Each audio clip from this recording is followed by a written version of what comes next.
We are live. Welcome to another episode of the OnConscious podcast. And we are once again here live on Facebook. And we are here today with the wonderful Trav Bell, the bucket list guy, but also a whole bunch of other stuff guy. So I'll get to Trav in a minute. But who is Trav? So basically, Trav is regarded as one of Australia's foremost personal development speakers and life coaches. He's also a keynote speaker. He's a former health coach, PT, so he comes from that sort of background. He's always been a teacher, always been an educator, and sometime during that journey, someone called him the bucket list coach, and it stuck. I believe is the story. I'm sure Trav will give us the background on how it all came to be. But now he teaches bucket list, teaches people the power of building a bucket list for their life and how that can help them take action before they get to the point that they actually need before they get to an end of life scenario when you generally would see a bucket list coming into effect. And Trav also now has over 100 coaches, I believe, where he's certifying bucket list coaches in 18 countries all over the world.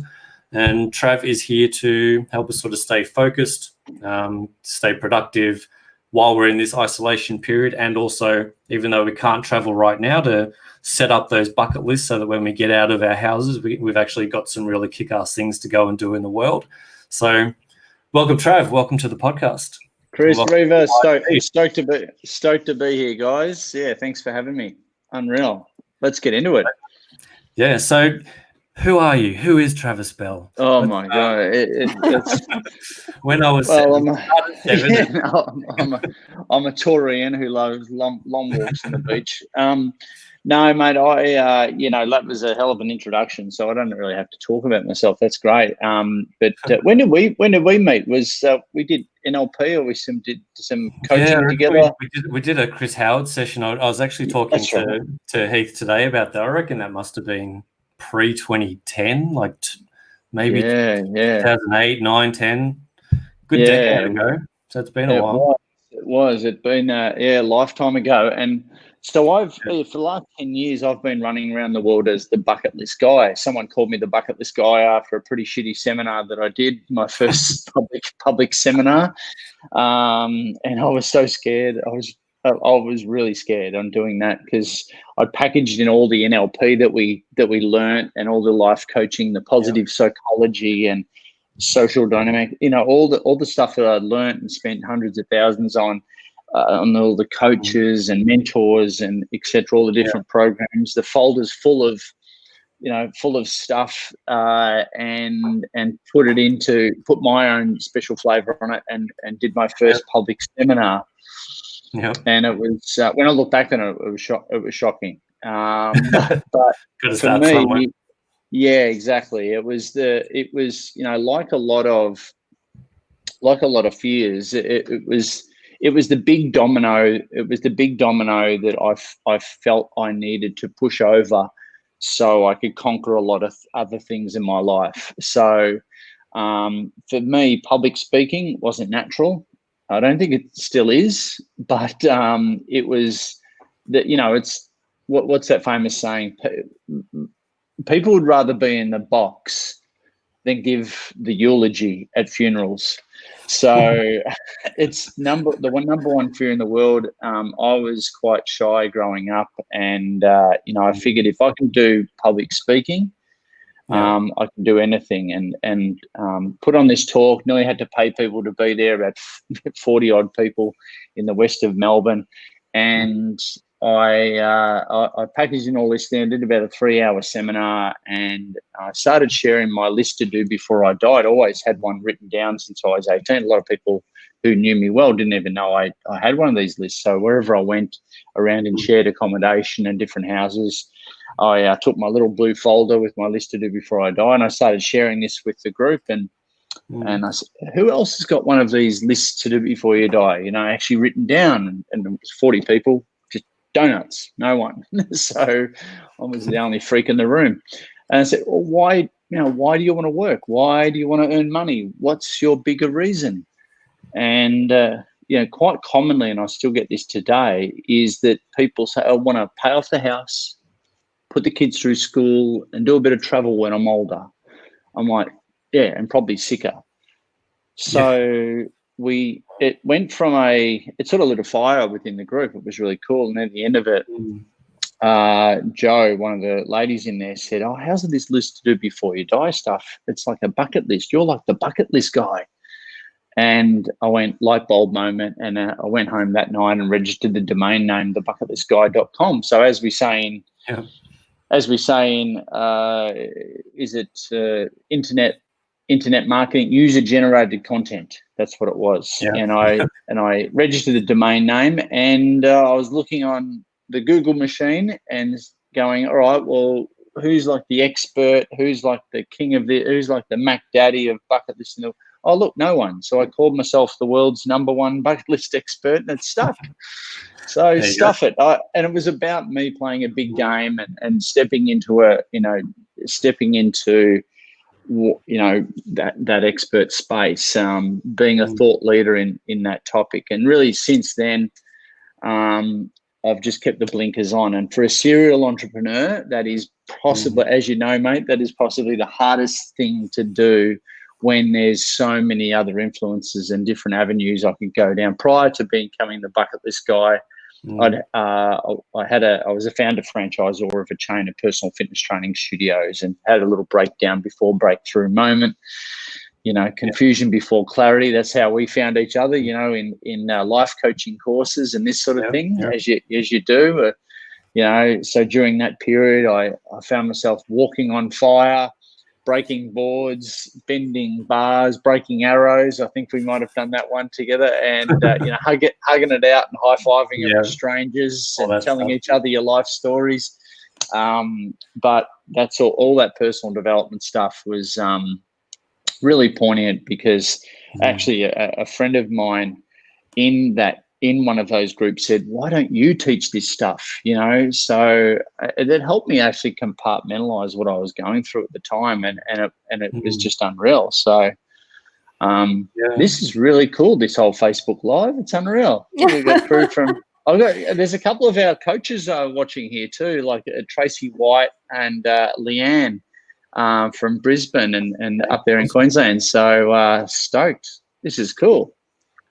That's great. Great to have you on the show as well, Trav. And we know that lots of people from across the world will be with us. Why do you think that this is the perfect time, when we're all like at home and isolated, to actually build your bucket list? Why do you think it's the most important time? Well, you know what? Like whether I'm speaking or whether one of our coaches is going out there and creating a space within a company or with people online, like it's all about I say a bucket list is a tangible life plan, where our career plan or our business plan should fit into our life plan, not be the other way around. So our coaches, myself, same thing. We're work-life blend experts. We bring home the work to live principle, right? But the hardest thing is people are so busy being busy. It's like this weird ass badge of honor that we've got these days. And right now, we've stopped being busy. Some people are super busy, especially our health professionals. But for the majority, it's actually helped us to take time out of our lives to hopefully, work on our lives, right? So it's the big, deep breath in that I think we all needed, to be honest. If you asked me this 3 weeks ago, I was shitting myself like everyone else. But now we've come out the other side. We're all in this, gratitude and all this. But 3 weeks ago, it was a different story. So it was fear before growth. And it was, but I think right now is a great time to recalibrate. People are really looking at their lives in a different way. Am I happy? Am I getting fulfillment? Am I getting, the meaning? And am I seeking purpose through what I'm doing on a day-to-day basis? And this is not just me in this, because I'm surrounded by this stuff on a day-to-day basis, but I'm getting this from a lot of different people right now. Probably you guys are too. It's the big, deep breath in that they've all wanted. It's the stop, it's the pause, it's the recalibration, and the benchmarking against happiness that a lot of people are doing right now. And that's why I think it's a beautiful time. It really is, to start to think about designing your life rather than living by default.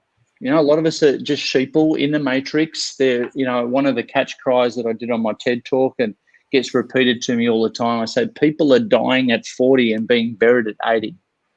People are dying at 40 and being buried at 80. What we want to do is not have a midlife crisis, have a midlife awakening, or whatever time in your life, you know, your listeners and watchers are right now. Let's have a midlife awakening and let's stop living by default and start living by design, I say. Wow, love it.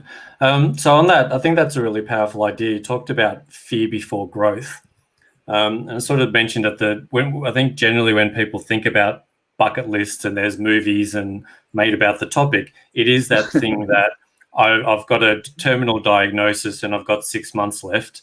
So now I'm going to decide to go and do all that stuff that I always wanted to do but was too busy for. Yeah. And you kind of touched on the similar idea when you're talking about your career path, or how you had that fear, but that fear was something you had to step into to attain that growth. Yeah. With this bucket list sort of psychology, what is it about that we wait until I'm going to do that, when I'll do that tomorrow, when I've finished work, when I've retired? What is that psychology, and how does something as simple as a bucket list sort of help us do that now rather than waiting? Yeah, well, the problem with bucket list, it's got a negative connotation, right? And when I speak and when our coaches speak around the world, we talk about the movie and how it's bullshit, because it's about two blokes who get given a cancer diagnosis and then they write a bucket list on the back of getting slapped by a cancer diagnosis. Mm. So why wait until? But human beings are like that. I don't know. I don't understand it. But we need to be slapped that hard for us to reprioritize, right? So our job, my mission has always been to give people that slap before they wake them up before they get given a use by date. You know, so and don't wait until the perfect time, because there is no perfect time to go after the things that bring you that fulfillment. And someday is a day that will never come around, and it is not a day of the week. Someday, the perfect time, waiting for things to change. There's nothing wrong than seeking instant gratification rather than waiting for delayed gratification. Unfortunately, our whole system, the matrix, is built around delayed gratification. There's so many people in America. It's 87% of people are what they call disengaged in their jobs or their careers. That means 87%. In Australia, it's something like 70% where we're disengaged. That's 70% of Australians, 87% of Americans, around the same in Europe as well, where we actually disengage. That means people are going to work and not liking what they're doing. Are you kidding? Life is way too short to sacrifice my happiness, my fulfillment, and that has all kind of ramifications, doesn't it, onto the family ecosystem. Let's take this opportunity to pause, reflect, recalibrate, and go after the things that we want to go after in life, and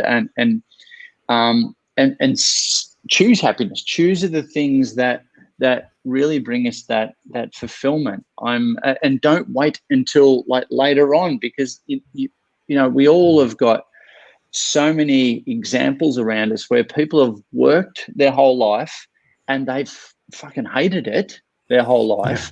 Then to get to retirement, to get their 401k or their superannuation, then to go, oh, now I'm going to live my life. And they have 5 good years. They're on a fucking cruise. They're on a cruise with all these old people, really doing the shit they really want to do, and they've waited their whole life to have that around the world trip, and they're fucking dead. Like 5 years after stop working. I mean, I'm being facetious, but it's kind of eerily true, isn't it? Yeah.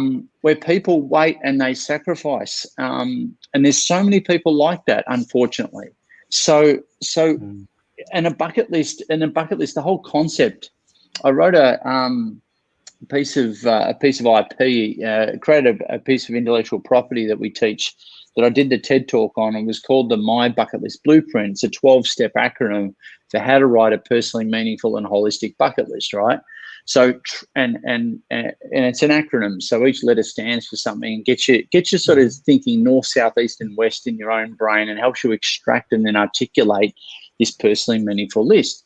People can go through to go through and have a look at that, and on YouTube, and that's kind of like the tip of the iceberg of what we teach, by the way. But at the end of the day, it gets people thinking in a way that they've never thought before. Travel, which is the last T in that acronym, is what a lot of people unfortunately think what a bucket list is, but it's only 1/12 of what a bucket list can be. A bucket list is just a whole bunch of personally meaningful endpoints that help you really, and a lot of them can be small.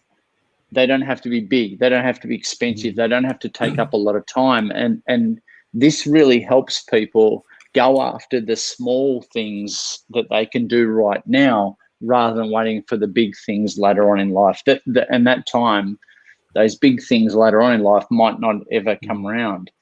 So, but it's not, but I guess the philosophy, and we've written a white paper on this now called Bucket Listology, believe it or not. And it's all the theoretical research underneath what we teach. The basis of really what we teach is positive psychology, which is the science of happiness. It's about helping people find more meaning, purpose, and fulfillment in their life. So, but it helps people, go towards what makes them happier now rather than later on. I think that is quite an important point that you have touched there, that being happy now rather than waiting for something else to happen and then becoming happy. So how closely is a bucket list tied to gratitude, you would say? Oh, it's the same thing. We have this concept. Good question. We have this concept called the reverse bucket list. So we a future bucket list is what we've got in the future. A reverse bucket list is all the stuff that we've done in our life as if it were on a bucket list all the way along. So we have people, map that out as well and identify the cool things that they've done in their life, and it gives people a massive sense of gratitude, and having people, because mindfulness and gratitude are big parts of positive psychology, right?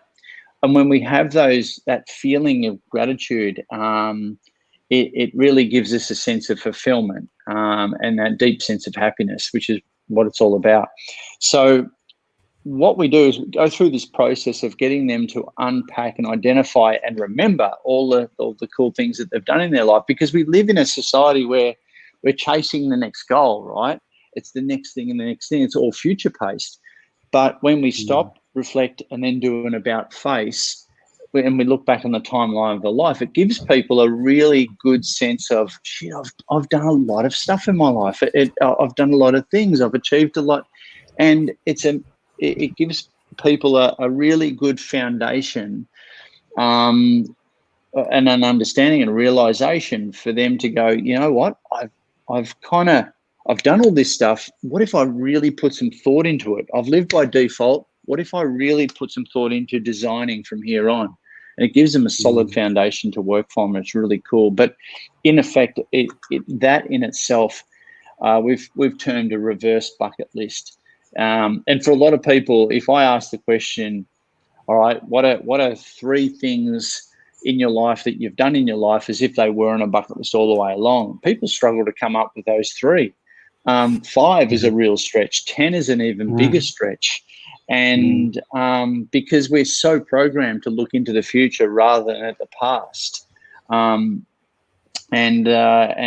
so that's a powerful exercise. So we've actually got 3. We've actually got 3 types of bucket lists. We've got a future bucket list, we've got a reverse bucket list, and we've also got right in the middle is a fuck it list, mate. So a fuck it list, yes, fuck it list. Love it. I like that. Yes. A fuck it list is like what a lot of people, like when I go out on stage and speak, and I've jumped out of the planes and climbed mountains and done Ironmans and surfed big waves and all that sort of stuff. People looking at my at my bio, at the video that introduces me, and it's all extreme. It's like I was sponsored by Red Bull, for about 10 years, but and I wasn't. But it's I wish I was. But open to offers, yeah. yeah, cha-ching. But a lot of people, one of the running jokes is, who's just looked at all of that stuff and gone, well, I don't want to do any of that. Fuck that. And I said, well, it's okay to put that on your bucket list. Fuck that. I don't want to do any of that. So we live in a world of comparison, which also sucks too. We're always comparing our behind the scenes footage with someone else's highlights reel. So that comparative, that judgment that comes out of this is not a good thing. So our coaches and myself, we love to create safe spaces, whether it be in, within families to Fortune 500 companies, with all sorts of different groups where there's a no judgment rule, where people can copy, cheat, and steal ideas off each other, and there's to be no judgments, because people want to do some really, in doing this for 10 years, I tell you, every single seminar, every group that we get in front of, some of the things that people want to do in their life are so fucking random and so interesting, so funny, so weird, and I go around for the last 10 years. I've just been stealing ideas off people. It's been great. But shit, some of the things that people want to do are so cool. I want to hear some of those stuff. What are some of the craziest things you've heard? No, you don't. I mean, I have the privileged position of getting told a lot of this stuff, and I don't think it's right. I don't think some of the stuff is right for this show, but but that could be a private conversation. But no, some of the things that people want to do are so foreign to me because of who I am. I run my filters over my life, and I choose different things that light me up, using my filters, my background, how I live my life. And you're over in Dubai, you've got a whole other set of filters and things that light you up. And I think the richness that comes out of people's bucket list is so interesting and so cool, because they're the things. You should not be comparing. This is not a pissing contest. Mine's bigger than yours. It's not about comparing mine against yours, my list against yours. It's got nothing to do with each other. But the cool thing is it's so individual, and one of the things I find myself saying over and over again is we've got to, in terms of right now, is that right now in the middle of isolation and quarantine and all that sort of thing, guys, give yourselves permission to put your own oxygen mask on first before you can go and help other people. Be self-serving and practice self-leadership so you can be a better parent, you can be a better friend, you can be a better partner, and look after yourself and what your needs are. And that's so important, because people are so ready to help others and that sort of thing. And I want people to be, I hate to use the word selfish, but let's just say practice self-leadership. So, and giving, like our coaches hear this all the time, is clients come back to them and say, thank you for giving me permission to dream again. Thank you for giving me permission to think about myself again. It's like, fuck, what happened? What happened where you stopped thinking about yourself? It's cool, because the thing is, if you're engaged in your bucket list, you'll be engaged. You'll be a happier, more enthusiastic, more engaged in life person to be around. You're an interesting person to be around. You're a fun and adventurous person to be around. Those sorts of people are more, and that enthusiasm sells. It's better for business. It's better as a parent, isn't it? Hey, and those people might even get laid more. Who knows? I have no evidence about that's the bucket list, right? Those people are just, there's a lot more opportunity, let's just say, that come to those people, because they're more engaging, they're more fired up about life, rather than some of those people. You look at some of the people that we might catch up with, And I'm sure we've culled a few of them in our time, but hopefully you're not catching up with too many people. You haven't got too many people in your ecosystem where you feel that you need a wash or a holiday after you catch up with them, like those sorts of people. And there's a lot of those people out there that are really glass half empty. But the thing is, this whole philosophy is not just about a bucket list, guys. It's really about how a person reverse engineers all aspects of their life in order to make that stuff to come to fruition, right? And it's the growth of them on that journey towards that destination. How big or how small it is, it doesn't matter. But more importantly, it's about the person that exists on the other side. That's the person that we don't know yet, and that's called our potential. And when we see our potential, it puts a smile on our face. And that's what it's all about, helping people experience more of their own potential before their time is up. That's that's the key to it. Beautiful. So, I mean, again, kind of going back to your story and some of the threads here around this whole fear before growth concept, sort of going back to that, because it seems to be a bit of a thread. And I think that's where a lot of people get stuck. And you talk about stepping up into your message, stepping into your, however you want to phrase it, stepping into your power, stepping into who you're meant to be.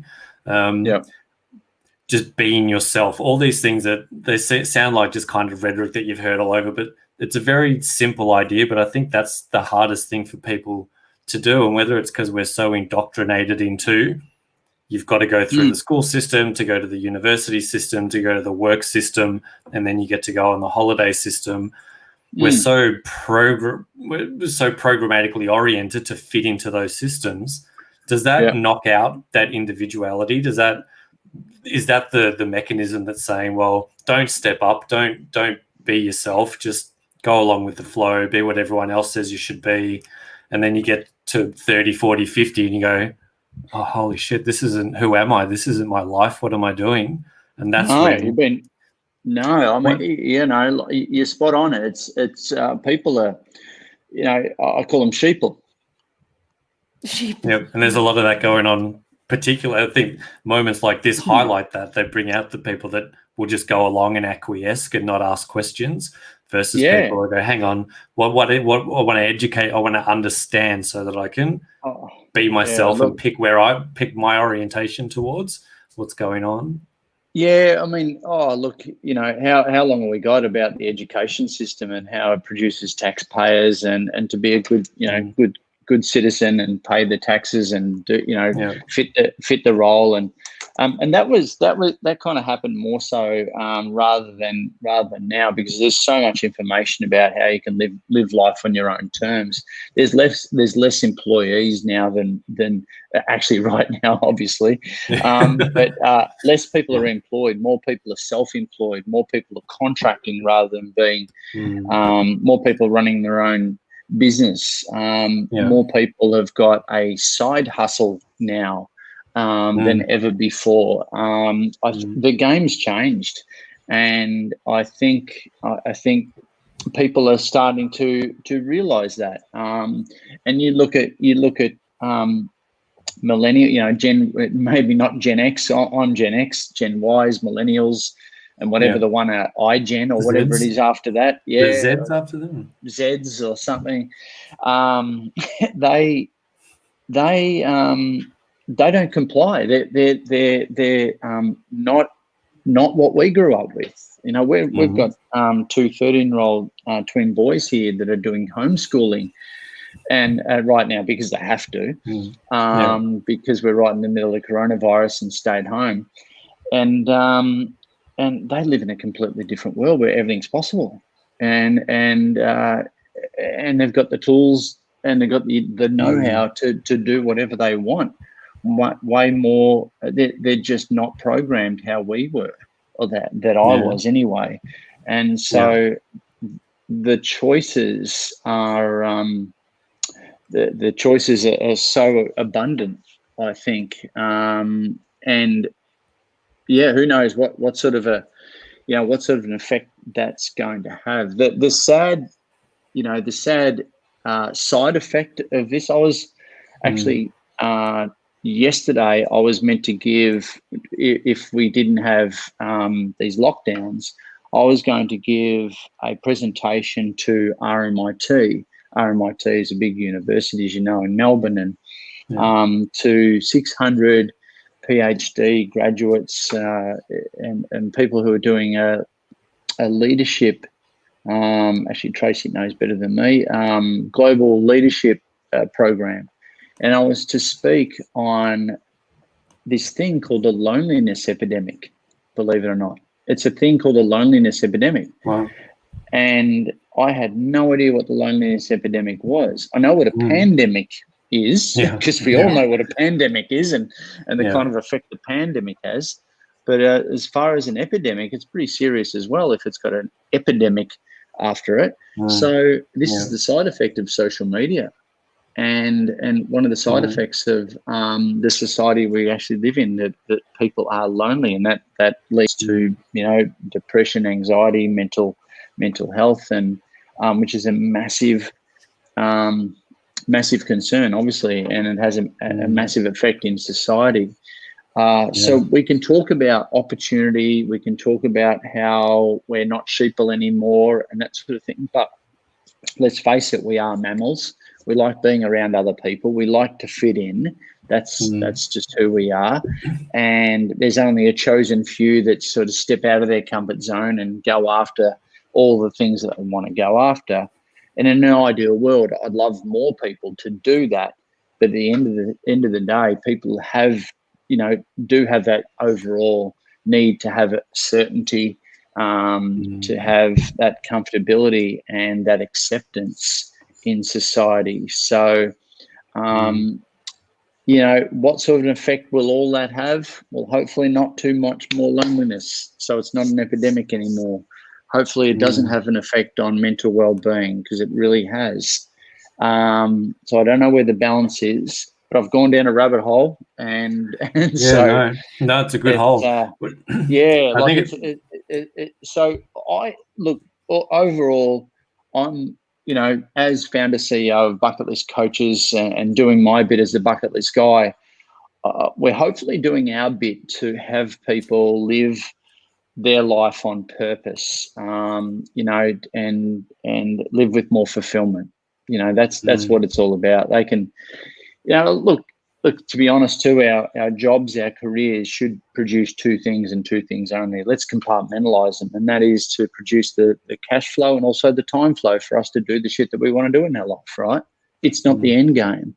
Double bonus, if you're of service to other people and it's hitting your internal rule book, your values, and you're doing something of meaning and it's really congruent to who you are, then I think that's the holy grail for a lot of people. And hopefully we're taking this time right now to recalibrate about what that is for each of us. So if it's getting the cash out of it, you're getting the time flow, you're getting the time out of it, and you're doing something meaningful, I think that's the real key to this. Maybe there's something in this whole bucket list philosophy that can help people kind of look at their life through a different point of view. So hopefully, right? I mean, this is why we're having the show. We're having guests like you on board OnConscious. We're trying to bring a little bit of perspective, a new perspective, because people got time. But then quite recently, I think I was discussing this with McLean the other day as well, how people feel really stressed about being challenged to come out of these unprecedented times as someone with bigger goals, a better self. And come on, man. I mean, why are these life coaches forcing us to become better versions of ourselves? And this is stressful, is what people are saying. Yeah. Well, if a life coach if any coach is telling you how to live, you must, you should, you have to, you need to. These are programs of necessity, and they're actually doing the wrong thing, where they're presupposing their model of the world onto other people. Now that's bullshit. That's not what that's not what I do. Hopefully people haven't picked that up, but that's not what any coach should do. A coach, in essence, should provoke and unearth. Provoke through questioning. What do you want to do? Why do you want to do it? What would bring you meaning, purpose, and fulfillment in your life? And then let those answers boil to the surface. That's what a good coach does. It ask open-ended questions not says you should, you must, you have to, and you'll have a happy life if you do this. Most people, if a coach said that to them, would go, fuck you, you don't know me, you don't know my situation. And no, I'm not going to listen. I've shut down now. So the key is a good coach, and that's the difference between a good coach and a bad coach. Maybe a good coach should just be asking people questions, because I honestly believe that the potential, the real things, the real potential and what people really want to do in their life, it sits within them. They just haven't unpacked it. They haven't unearthed it. And when the real power, the personal power, I think, in the client or in a receiver of those questions, when those realizations come to the surface and they own them, that's extremely powerful. And I think we're all asking ourselves those questions right now. But I'd run the other way. If someone's presupposing their map of the world, their model of the world onto someone else, delete, unfriend, unfollow, goodbye. Yeah, I think that comes back to, you sort of talked about social media, and I think that connects to this sort of idea that we're trying to live with. Social media is people's highlight reel. And as you said, that's where we're coming from, right? I'm feeling this way today, and Trav's out there fucking smashing it. He's surfing the world. He's traveling. He's doing all this amazing stuff. There's no way I'm gonna get to that level, right? But I mean that I guess that for people that, I guess our generation, fuck if you sound old, we existed before social media, but I can only imagine that kids growing up today, that they've only ever known that version of reality. I mean, we saw that version of reality projected in cinema and on TV and radio and newspaper and old school stuff like that. So it was still there, but I think it's so in your face now, and it's so persistent. It's 24/7, 365. It's in your inbox. It's in your WhatsApp. It's every messaging app. And it's this nonstop dopamine hits of, chasing, I got this message, I got a notification, it's always on. So you're in this always on environment of information bombarding the system that's effectively saying, unless you're a really unique person that can manage this shit on their own, it's effectively saying you're not good enough to do this. How, and I guess that's what stops people. That's what creates that fear. And I've got a lot to say on this. It's I'll keep it to a minimum, but we live in it. We are suffering from infobesity. That's for sure. And we all must apply filters, our own rules, to decipher what is good information and what is bad information, what is serving us and what is not serving us. God, if you haven't used this time, guys, whilst we're in isolation, to unsubscribe from all the shit coming into your inbox, then do that tomorrow, or do that ASAP. Unsubscribe, because you haven't looked at it for a year. So just unsubscribe. Get rid of it. Get rid of all the irrelevant information. You can pick it up later on. Don't worry. But get really firm on your goals and only follow the people that are serving there. I give the analogy, right? And I've done a lot of coaching around this, and we live in the age of distraction, and that distraction muscle is so well trained, and we trained it. We trained it. We made it happen. You try and do a half day. Look, try and do it for an hour. Try and stretch it out to 2, then do a half day, maybe do a full day of not reaching for your advice, to your device, and see just how many times you instinctively go after it, and to check your notifications, check what's happening. You get in that sense of FOMO, and so that's a really hard muscle to detrain, that distraction muscle. But we've got to be really clear on why we're going to social media.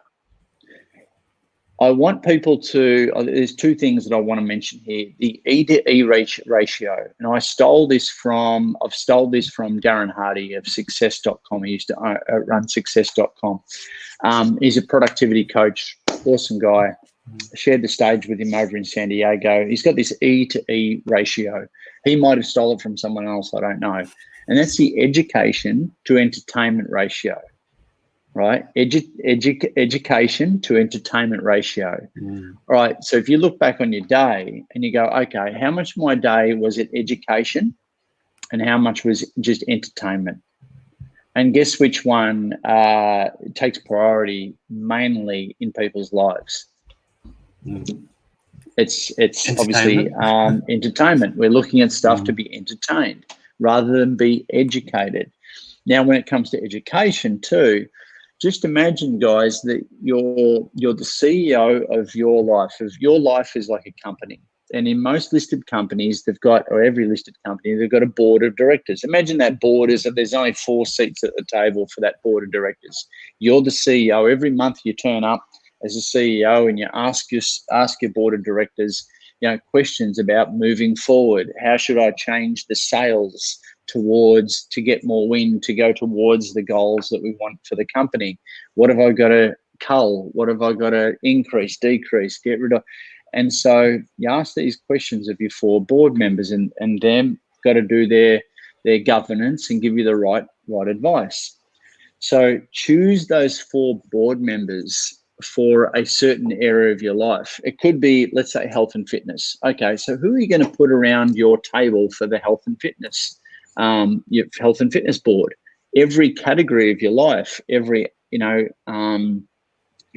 of your life. It could be wealth, it could be business, it could be relationships, it could be being a parent, it could be like I said, health and fitness. It could be anything. And you'll know there's experts in the world that you regard as role models, as experts in your world, that you'd love to have around that boardroom table. So select 4. I'll hold up 3 fingers. Select 4 that would be around that table. Now, they could be dead, they could be alive, they could be accessible, they could be not accessible. You could literally ask them questions, or you could metaphorically ask them questions. And I bet, and look at those goals for a season as well. So you go, okay, well, for the season of, and a season is 90 days, so for the next 90 days, I want to just focus on my health and fitness because I want this goal at the end of that 90 days. Okay, so who am I going to put 4 people around that board table to then ask questions of all the time? Select those 4 people and then unsubscribe from everyone else. Get rid of them. Only take in those 4 people's information. Subscribe to their stuff. Read their books. Watch their YouTubes, etc., etc., etc. Ask them questions if you've got access to them. Read their autobiographies, whatever it is. But just focus on those 4 people, and you'll understand the psychology of how they think real quick. And from that psychology, you'll get the answers of the answers to the questions that you've got about that particular goal and how to fast track it and how to collapse those timeframes. I bet the key is to get rid of all the other noise. All right. And you to select those role models. Hey, you can take one out if they don't serve you and put someone back in, but that's a way in which you can decipher this, filter this information for those specific goals. The problem is that a lot of us aren't firm on what those 90-day goals are. In a typical year, the science says that we should have 7 to 10 goals per year and 2 to 3 goals per quarter. That's all the human brain can really, really deal with, So that just simplifies the whole process. Going on to the bucket list concept, that's a way in which we can decrease noise and increase our focus as well. Is there a way? Is there kind of like, that really helps? I think super helpful. But is there a neat trick from you to set your goals? Is there something like, oh yeah, this is how you should always have your goals, for example, that that shouldn't mirror somebody else's passion? I don't know. What are the tips and tricks for having these goals? You said 7 to 10 goals a year. Yeah, never bring other people's goals into it, because there's fuck them. That's not you. So yeah, look, go up. Whatever those goals are. The thing is, you got to write them down as a starter. Number one freaking fucking rule is write them down. Write them on your mirror. Write them down. Write them down as many places as you possibly can. You got a 42% more likelihood of them actually manifesting if you just write them down, believe it or not. But guess what? A lot of people don't. It's the same with the bucket list. Is a lot of people have got, oh yeah, I've got a bucket list. All right, have you actually written it down? No, it's up in my head. Right. Well, which one of your bucket list and of your to-do list, which one gets done on a day-to-day basis first? My to-do list, exactly. And you go through your whole life just doing your to-do list until something traumatic or dramatic happens to you or a loved one. Then suddenly you reprioritize and you focus on your bucket list. The key is to actually get it out of your head and write it down. So the same goes with your goals. So and from a goal point of view, you've also got to write it in the tense of I'll know I'm successful. I'll know I'm successful when. So this is what I call a success marker. When will you know you're successful in that goal? And get really detailed on that.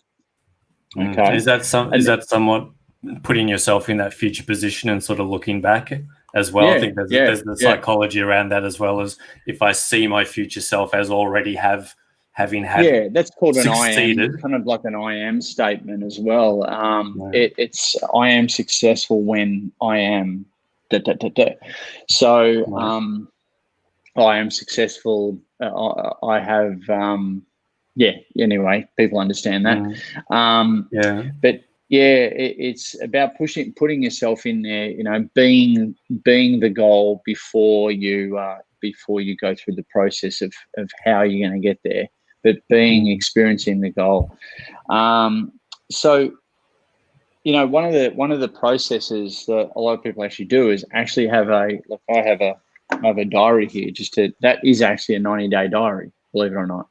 It's got a week summary in it. It's got a daily to-do list in it. I write my 90-day goals every single day in this. So yeah, when you write it down every day, it certainly sinks in. And you do that first thing before I start my day. It's like, all right, so it just brings you into focus, so you don't get distracted. I also use this to write 5 gratitudes every single day before I go to bed, and that helps me switch off. It helps my monkey mind sort of switch off and then turn it on to the things that I've identified as the happier moments throughout my day. Like today, I had a fantastic coffee this morning. It was unreal. And the key is you start noticing all the little things in your life that bring you that joy and that sense of gratitude. And doing 3 is really easy, but 5 really stretches you, which is a really good place to be. And it really does, switch off that monkey mind and put you in a good mood to have a good night's sleep. And I think that's really important, especially in this day and age. And the rule is there, you're not allowed to repeat your gratitudes ever. So you can't say, oh, I'm really grateful for my family, just over and over and over again. No, you've already said it. You're not allowed to ever say it again. So you got to look at the little things, that happen during your day that give you gratitude, that make it to the 5 gratitude list every day. So the 90-day plan, the writing it down to answer your question, the 90-day chunk, the success marker, I am statements, writing down your goal every single day until you get it. Write it down until you get it. It makes sense, doesn't it? Makes perfect sense. Because it'll fucking annoy. It'll keep annoying you. Just keep writing it down. Keep writing it down, and And then writing your 5 gratitudes as well, so you don't get overwhelmed by just goal setting. You've got to appreciate and be in the present moment. But structure your day, around those goals. And I one of the best hacks, productivity hacks that I've learned over the years is to write your to-do list the night before and identify your 3 MVPs, your most valuable priorities each day that you want to knock over. And these are the big chunks. These are the big dominoes that will really affect your day and certainly get you towards your goal faster. And then time blocking, create a compression session, like what I call a flight simulator of no distraction, training everyone around you to not distract you for 90 minutes while you do a compression session on that particular MVP for that day. So if you do 3 of these most valuable priorities over a day, that will give you the 80-20 rule. That'll give you the sense of accomplishment throughout that day, and you won't get stuck on all those little things as well. But you got to again train the distraction muscle, but that's how you actually get it to come to fruition. Hopefully that makes sense. And we've also got these, if you've heard of the Ultradian waves. Ultradian waves are how long we can pay attention for in our energetic waves. So about an hour and a half or 90 minutes is how much we can pay attention for.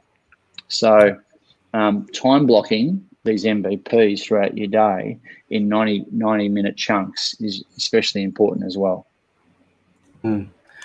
Nice. We're about 10 minutes out from a good solid hour. So, but something that you've mentioned a few times again, which again seems to be a bit of a thread, which I think could be an important thing for people. Maybe you can expand on. You've mentioned this idea of little things quite a lot. Focus on the little things, but also I think when people think about setting goals or they think about a bucket list, it's like these huge things, and then because they're so big, it becomes, well, fuck it, I'm too busy, I've got to work, I don't have time, I don't have the money, my partner doesn't want to do it, okay, I can't achieve those things, and you get into that excuse rhetoric. But you mentioned about switching that into also including little things and then being grateful for little things.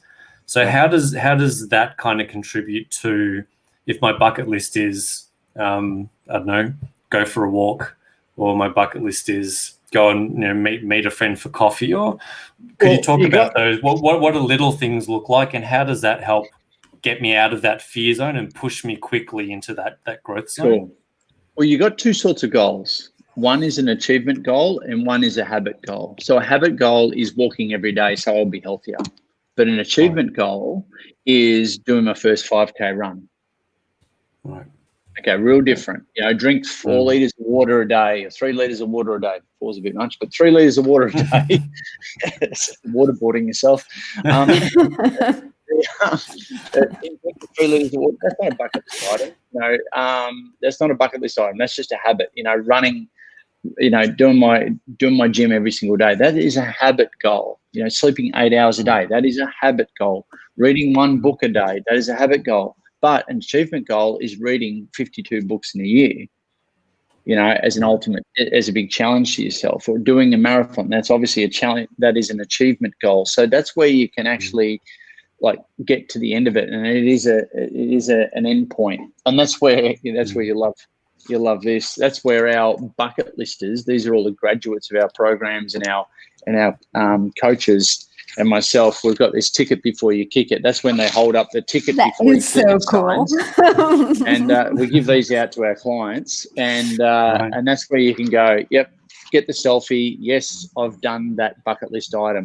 You're not going to pull that out by just, going for a walk every morning, ticket before you kick it. No, that's just a habit goal.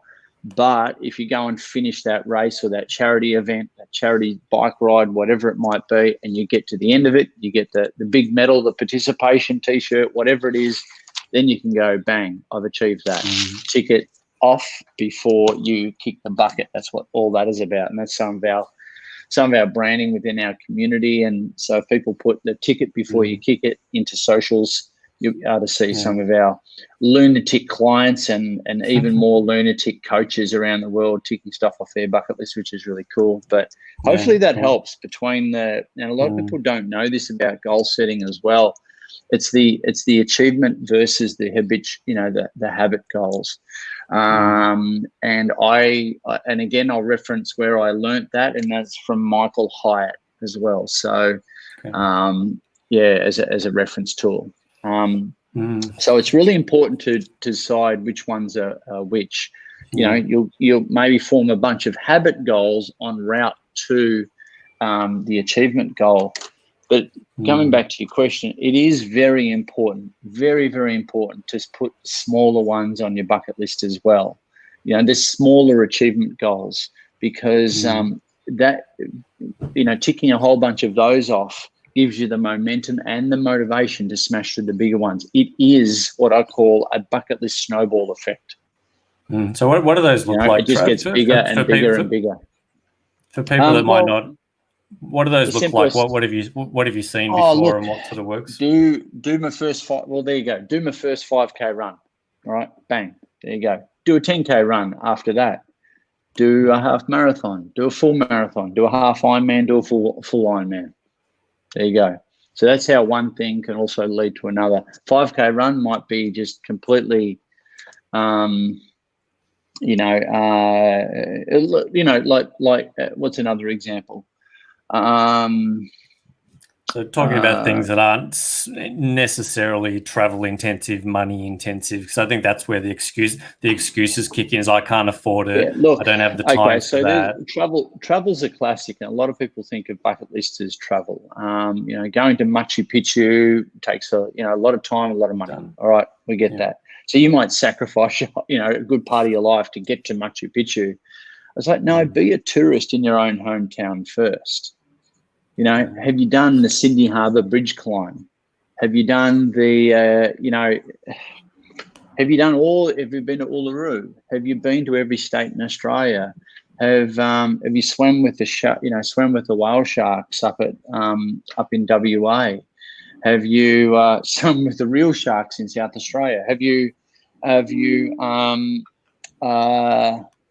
to the top of Burj Khalifa in Dubai? I never did that. Have you sampled a wine from this particular vineyard, or have you had a dinner at this particular restaurant? These are all little things that we can achieve, which certainly gives us a sense of achievement. And we've got to get those little milestones crossed off, ticked off, to give us that sense of achievement. And we don't want to live in a world where we're not achieving something. Human beings, we love to achieve. So what are those little milestones, those little bucket list items that you can put on your list? I can't even think of any right now, but it's it could be something. We're all indoors at the moment, so we're talking about our 90-day bucket list.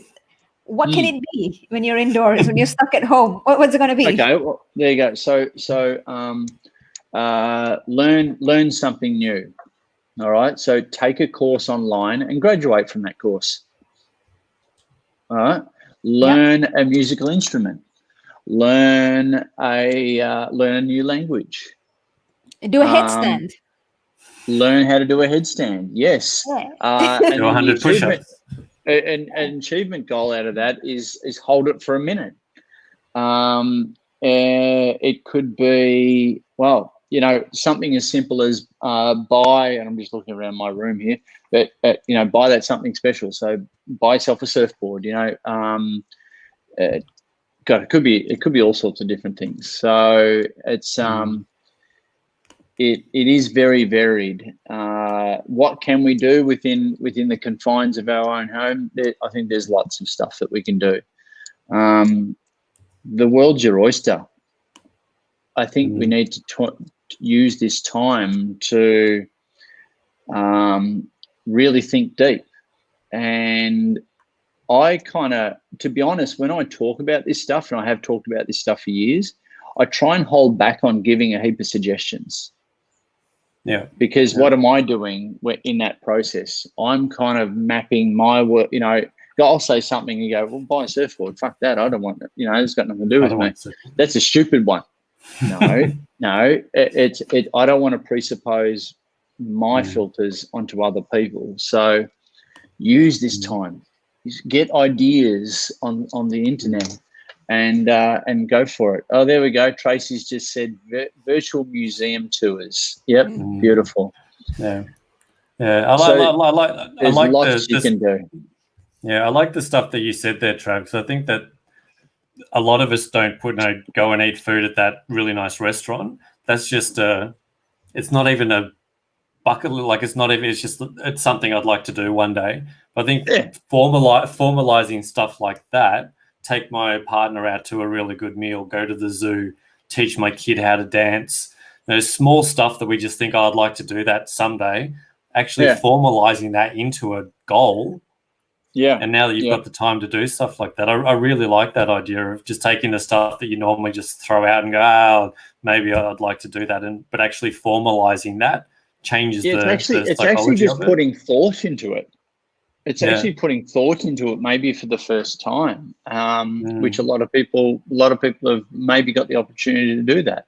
On our social media, Tracy's just put it on there that on our social media, we've got any of our bucket list coaches, and we've got a couple on here now, is a quarantine bucket list and that we've put together. And I haven't got it in front of me, so you'll have to go to the social. Our marketing team put together a quarantine bucket list, and it's this really cool infographic kind of thing of what people can do in quarantine on their bucket list, which is super cool. I'll give it to you after this, and maybe we can get it out to the watchers and listeners.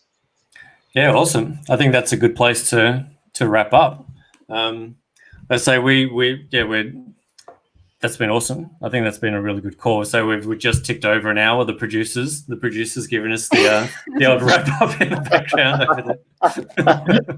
I didn't see it. Getting the wind up. We're getting the wind up. The ugly lights are coming on. Last time. I think that'd be great. A great show. Didn't realize that an hour had passed. Honestly, it was amazing. Time flies when you're having fun. I think that's been really insightful, Trav. I think we've covered a lot of territory, and I think this is definitely worth a listen back and a watch back. This has all been recorded. We'll get this over to you so you can share it out to your people, and we'll have this out on the podcast as well. Trav mentioned the quarantine bucket list sort of worksheet. We'll work out how to get that from you, and we're also looking to put together like a lockdown survival pack over on our website, and we'll include that in there as well, and maybe some other funky stuff we can organise. Let's not call it a survival pack, because a thrival pack. And I love the fact that at the moment that everyone is, I was going to say this earlier, but everyone in the face of COVID-19 and these lockdowns and isolations, everyone is radically adapted and is radically innovating and radically collaborating with one another like never before. People are creating businesses and launching different things like they never have before, like especially in business. Their 1, 2 year and 3 year business plan of going online has happened in 7 days. Yeah. And I think people hopefully are going to realize that they have got massive resilience, survival skills inbuilt, and their ability to adapt they've proven it to themselves over the last few weeks. We've all had to adapt, and we've all faced the fear and done it anyway, and come out okay. We're all stuffing up on social media and doing these kinds of things, but I think the world's giving us grace. Not everything's going to be perfect, but we've got to. If we go back to the old normal, I think that's a mistake. Creating a new normal is really what it's about, and people need to trust themselves going forward that they can adapt fast and they can go after the things that they really want to go after sooner rather than later now. Love it. What a way to wrap up. We'll get some links out to the people so they can jump on and grab all those resources, find out more about Trav. Where's the best place for people to come and learn about you, Trav, and find out more about you and get connected to their bucket list Yeah, life? man. Like, people can go to my personal website is thebucketlistguy.com. People interested in becoming a coach, they can go to bucketlistcoach.com. Find me on any of the socials. On Insta, it's bucketlistguy.travbell, and it's the bucket list guy on LinkedIn and Facebook. So they'll find me. Yeah. We'll Beautiful. put the links up. Yes. We'll link it all up in the show notes, and cool. Everyone can find you. Thanks for that, mate. That's been a killer hour. Can't believe we ran on for an hour, but that's been. I hope it was Hope it was good for you too. It was always good. No, it was great to catch up, mate. And we're hopefully, your listeners and watchers, thanks for having me on too, guys. And they've got some value out of this. And it's great that you guys are doing this and getting these sort of messages out to the world as well, both over in Dubai and here in Australia. So awesome work, guys. Thank you very pleasure. much. I think we'll wrap it there, Reva. We'll good to see you again, and we'll catch you all next episode. Whether we're live, we might be live again, or we might be on the podcast. But tune in, subscribe, do all that good stuff. We'll see you on the next one. See you. Bye-bye. Thank you, guys.